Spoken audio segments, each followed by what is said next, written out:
Assalamu alaikum. Today I am going to recite Surah Yusuf ayah number 5 and 6 with meaning.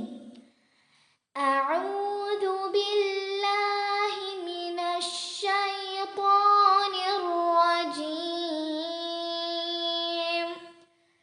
ശപിക്കപ്പെട്ട പിശാചിൽ നിന്ന് ഞാൻ അല്ലാഹുവിനോട് അഭയം തേടുന്നു. ബിസ്മില്ലാഹിർ റഹ്മാനിർ റഹീം.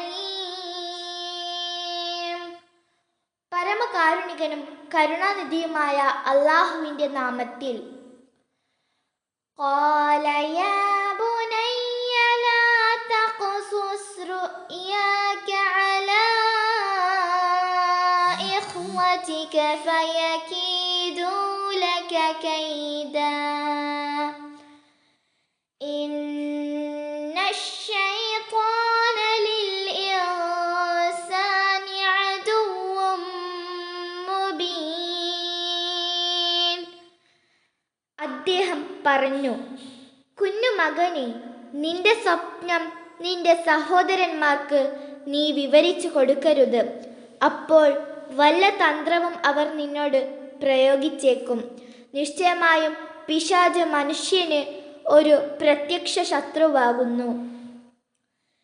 وَكَذَلِكَ يَجْتَبِيكَ رَبُّكَ وَيُعَلِّمُكَ مِن تَأْوِيلِ الْأَحَادِيثِ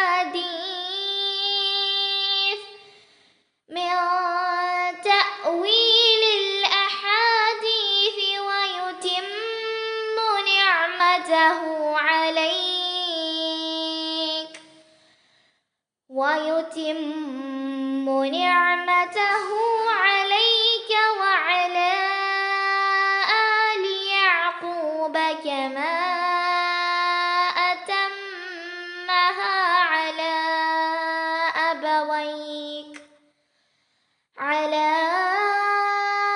أبويك من قبل إبراهيم وإسحاق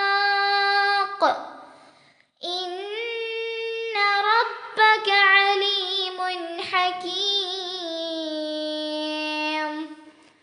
അപ്രകാരം നിന്റെ റബ്ബ് നിന്നെ തിരഞ്ഞെടുക്കുന്നതാണ്. നിനക്ക് അവൻ വർത്തമാനങ്ങളുടെ വ്യാഖ്യാനത്തിൽ നിന്നും പഠിപ്പിച്ചു തരുകയും ചെയ്യും.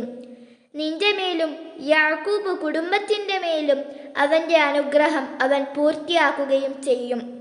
മുമ്പ് നിന്റെ രണ്ടു പിതാക്കൾ ഇബ്രാഹീമിൻ്റെയും ഇസ്ഹാക്കിൻ്റെയും മേൽ അതിനെ അവൻ പൂർത്തിയാക്കിയതുപോലെ നിശ്ചയമായും നിന്റെ റബ്ബ് സർവജ്ഞനും അഗാധജ്ഞനുമാകുന്നു.